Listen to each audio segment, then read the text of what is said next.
Prorektor pre vzdelávanie Martin Taraj pripomenul, že naši vysokoškoláci nie sú vnímaní iba ako čísla. Každý študent je pre nás dôležitý, nepozeráme ani tak na to, že aká masa veľká ich prišla, ale berme práve tá kvalita, ktorá si nás vyhliadla. Do Ružomberka si z Dolného Kubína našiel cestu aj študent Samuel. Premýšľam nad štúdiom, teda pravdepodobne histórie v kombinácii s filozofiou, ale ešte nie som úplne rozhodnutý, tak som sa tu prišiel pozrieť.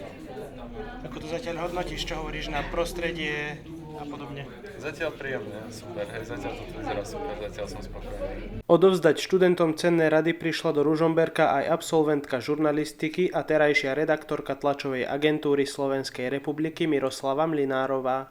Študentom poradila, čo by robila, keby sa vrátila do svojich študentských čias. Určite by som sa veľa pýtala na hodinách, bola by som zvedavá, zaujímala by som sa o svet okolo seba a v neposlednom rade by som sa venovala praxi, lebo to je prvé, na čo sa vás opýtajú, keď chcete získať nejaké poriadne zamestnanie, že kde ste praxovali. Formujúca myseľ i srdce, tak znie moto Káučky.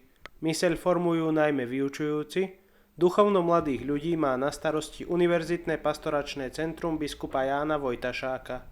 Študentom ponúka množstvo aktivít. Svätá omša, sväté spovede, adorácie, chvály. Tu v našich kaplnkách, na fakultách, po internátoch alebo aj v našom kostole rybárskom. Športové aktivity, najčastejšie teda je to telocvičňa 2-krát do týždňa na gymnáziu Sv. Andreja. A ešte nejaké tie turistické výpady tu na pookolí. Katolícka univerzita otvára brány pre študentov zo stredných škôl pravidelne každý rok. Všetci vyučujúci a študenti už len čakáme, kedy konečne prídeš a zasadneš do našich lavíc aj ty. Pre televíziu Unika Anton Kubík a Martin Kret.